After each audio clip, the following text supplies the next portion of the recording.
let's talk about the best story of the week, and that is over the weekend at the NFL owners meetings, Sean Payton played a large role in getting a new rule passed to prevent the NOLA no call from happening again, at least for next year. The league announced that the new rule includes offensive and defensive pass interference calls in the instant replay system. That means basically that pass interference call or no call can be challenged by coaches and reviewed by refs during the game. This was passed by a 31-1 vote among teams, and the rule is in effect conditionally for 1 year. Michael, what are your thoughts on this trial run?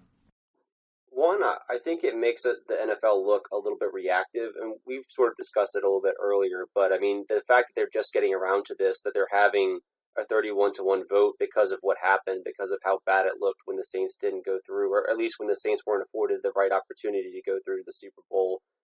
I think it shows that they're late, but I'm at least happy that they're addressing it. I think it's a move in the right direction. I don't know if it'll solve exactly what they wanted it to solve, but I think it's an attempt, and I mean, that's where I stand with it. My main takeaway here is that the rule is extremely limited in scope. It's reserved only for pass interference calls and no calls, and I think that's kind of piss poor. I don't think it goes far enough. This is a very narrow rule change that the league, this is about as narrow as a rule change as the league could have gotten away with. And I actually think it's a fundamental misunderstanding of the actual issue, because the rule is focused on pass interference, like pass interference is the actual problem.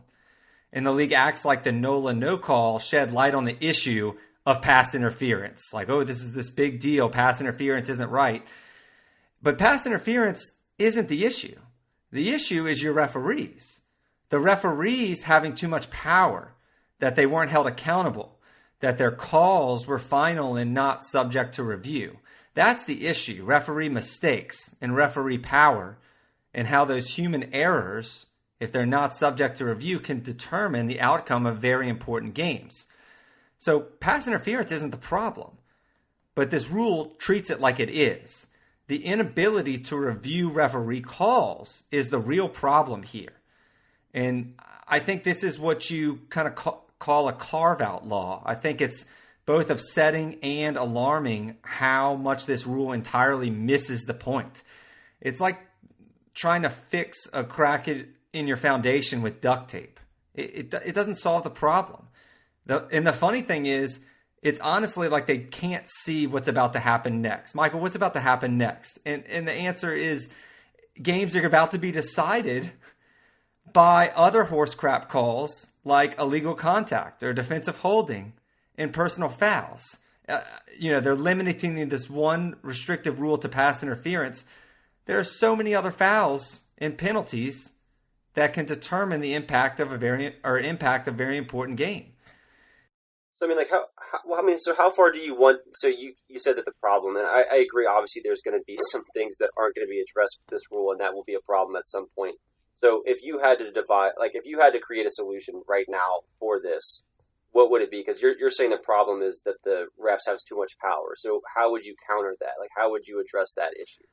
The way you counter it is you have to make all penalty flags reviewable. So when a ref throws a flag on the play, it is subject to review.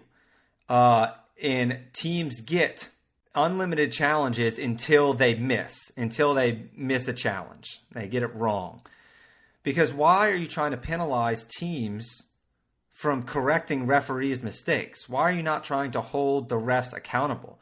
I think this rule is the equivalent of somebody playing Tetris on their phone while driving and crashing into somebody else. And then in response, the lawmakers say, hey, let's make a law prohibiting people from playing Tetris on their phone while driving a vehicle, instead of actually focusing on the real issue, which is operating with your mobile device while driving. And they're acting like Tetris is the big issue. And Tetris, of course, is pass interference in this case. And I just think the NFL's response to this crisis is weak. I think it's unimaginative. I think it's inherently flawed. And I think the league refuses to be forward-thinking or innovative. They just wait. You said it perfectly. They just wait for problems to occur, and then they try to fix them in the most limited, narrow way possible. The way you can fix this, other than making all flags reviewable, is the NFL can't be literally scared of innovation like they have been in the past. They've refused to use modern technology for replay angles. Sideline cameras, we've discussed this on the first podcast. Sideline cameras, goal line cameras, ball sensors. That's what the league needs. They need to implement technology. And when I was researching this story, I actually came away with kind of a gold nugget here. I was reading that Bill Belichick, the greatest coach of all time, actually proposed at an owners meeting just like this before that the NFL should implement goal line cameras. And he did this a couple of years ago. And it was shot down by the NFL because it was too expensive.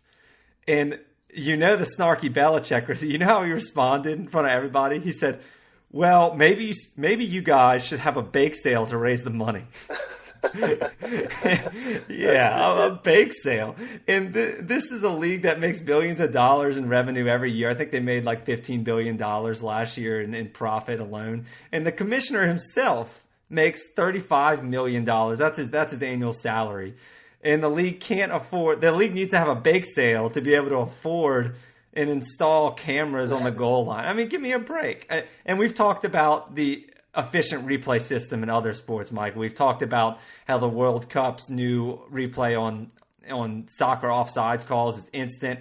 Tennis, the best replay system in sports, the Jumbotron. It goes on the Jumbotron, which not only is it quick and efficient, which obviously the NFL really desires, and that's very important for a replay system, but tennis is on the Jumbotron. So the whole crowd gets to see it, and the refs looking at the same thing, the same angles. I love that transparency. The NFL needs that. Instead, the refs just go into this little tunnel or on their personal iPads and look at their own views, which you have no idea what those are. It's archaic. Yeah. I cut it off. I mean, like, it's not just even sports. I mean, the whole reason, like, transparency is everywhere. Like, that's in businesses. That's the reason that public companies that are owned by shareholders have to disclose their financials. Like, this is not unique to sports. This is pretty much everywhere. Right. And, there's not only easy things like sideline cameras and goal line cameras, but sensors. Hockey has those when the puck crosses the goal line. The NFL could easily put those, and the balls are on the goal line. It's like you said, the NFL just refuses to get with the times. Even after the worst officiating error in the league's history spotlighted this massive problem for the game, the league has refused to get with the times. And it's kind of humorous to me that everybody, all the fans, are considering this rule a big win for the Saints and the league. And that's how far we've come, is that the first minor change that actually doesn't even solve the problem, the ball doesn't even land in the fairway here, that's something to celebrate. But don't let this distract you from the truth here. And the truth is that this is actually the weakest response possible. It's the most limited and curtailed response possible by a league that has shown no desire whatsoever to improve the fairness of the games. And the rules' severe limitations kind of verify my mistrust in the league and all but confirm that we should really have zero faith that the league genuinely cares about, the integrity and the fairness of games.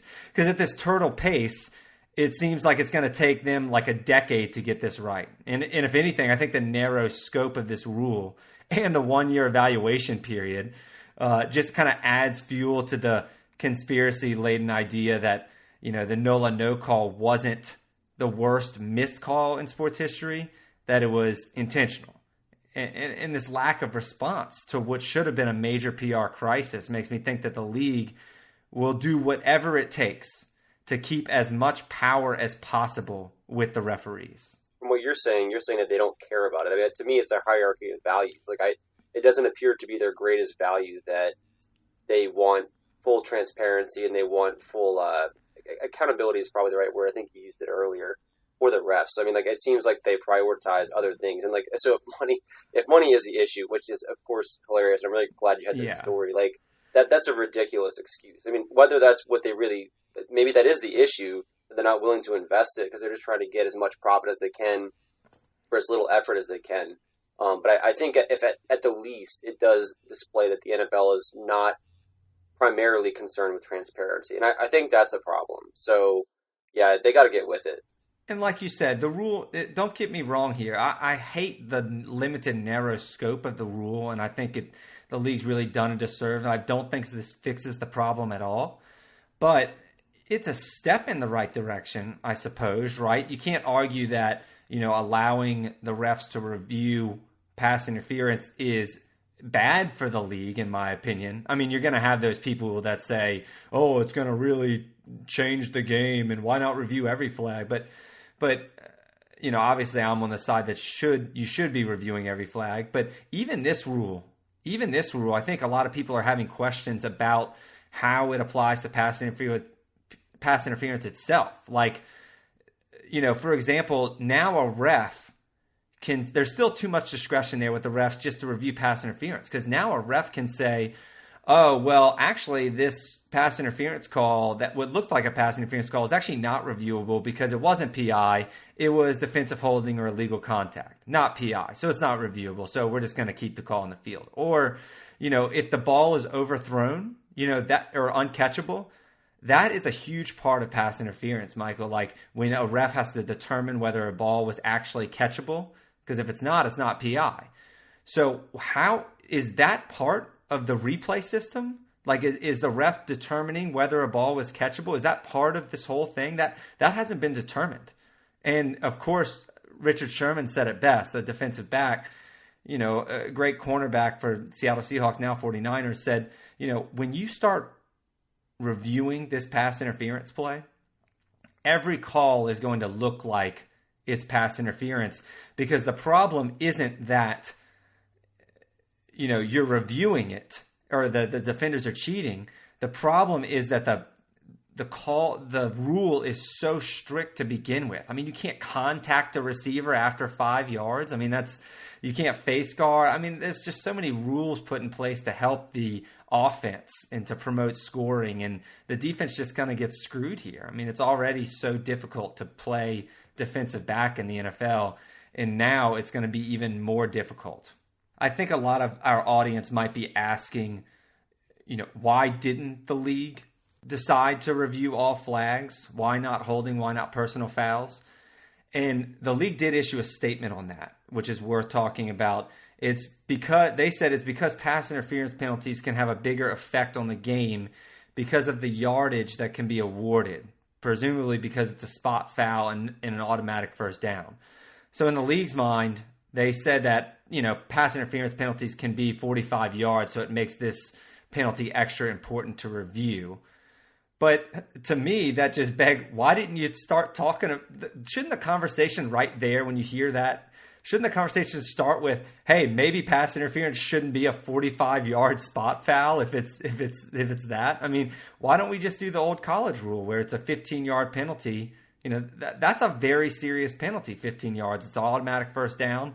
I just kind of hate, and I think you can agree with this, Michael, I just kind of hate when you're watching a game and it's kind of even a poorly thrown ball where the receiver has to come back to it and it's like 50 yards downfield and there's no catch, and it's likely that the catch wouldn't have been made anyway.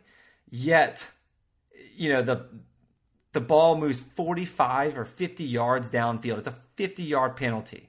That's crazy to me. I disagree completely. Yeah, I think it's the opposite. To me, what you should have a problem with is whether that call was made the right way, which this review system could, in theory, address. But because if I'm throwing the ball like 40 yards, and I mean the guy hasn't caught it yet, but then it's 40 yards downfield and there's interference, I absolutely think they should get 40 yards, because that penalty, in theory, could have gotten rid of a 40-yard gain. I think that's absolutely reasonable.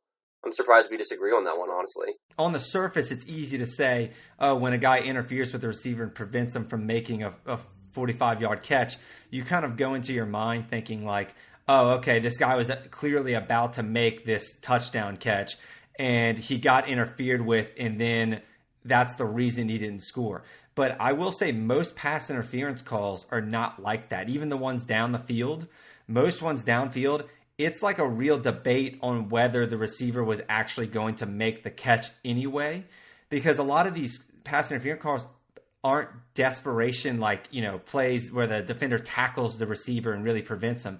It's real ticky-tack stuff where it's like, okay, he kind of contacted his arm and maybe he would have been able to make the catch, but it's just really tough to make that call.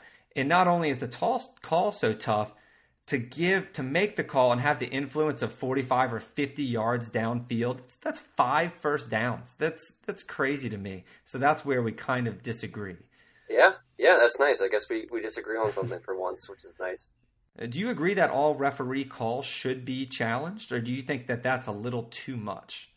It's not there are not enough challenges in my mind available to coaches at this moment. I like the shoot till you miss thing, but I would at least add in one more. So like you have 2 shoot till you miss sort of things, because I think 1 is just not enough. I mean, if there's, let's just use an extreme example. So let's say there are 6 calls that are challenged and the coach wins each time. That's great, right? Okay, so let's say he misses the 7th. Then all of a sudden he's out of challenges the rest of the game. There was such bad officiating that he had to, and this is an extreme example. I don't expect this to happen very often, but why would a coach be cut off at 7 in that case? Because they had 6 calls that he had to challenge because it wasn't being officiated correctly. And then he was 6 of 7, which is an awesome percentage. And all of a sudden he's out of challenges the rest of the game. And the officiating, which has probably been so poor to begin with, now all of a sudden there's no accountability after that. Does that make sense? Like that to me is the problem. But I do agree. There's you don't want to be. First of all, NFL games are pretty long as it is. You don't want it to. That's the so number long. one argument. Yeah, and that will affect the product in the same way that transparency, or lack of transparency, or lack of accountability will as well, right? Like they're all affecting the game in different ways, but all in negative ways. And so I think, that's the balance of it. That all goes to cleaning up the replay system that I was speaking of early, making it more efficient to where these challenges don't actually take up so much time and unlike they do in other sports. This is according to Peter King. He says what coaches really wanted was an 8th official upstairs in the officiating booth called a so-called sky judge for every single game. But the league was steadfast against that, according to Peter King, because the presence already of a replay official at each game, which I just think is so bizarre. Why would you not want this to be more efficient with kind of like a neutral ref upstairs being able to say, hey, this call was not right, fix it, like they do in soccer, like they do in tennis, especially. Unlike they do in basketball and in football. Because in basketball, football are 2 sports that I can think of where the refs actually have to go to some location and view things privately and then waste everyone's time getting a call. It'd be great if somebody was up there, in the booth who was able to make the call immediately and change it like they do with soccer offsides calls.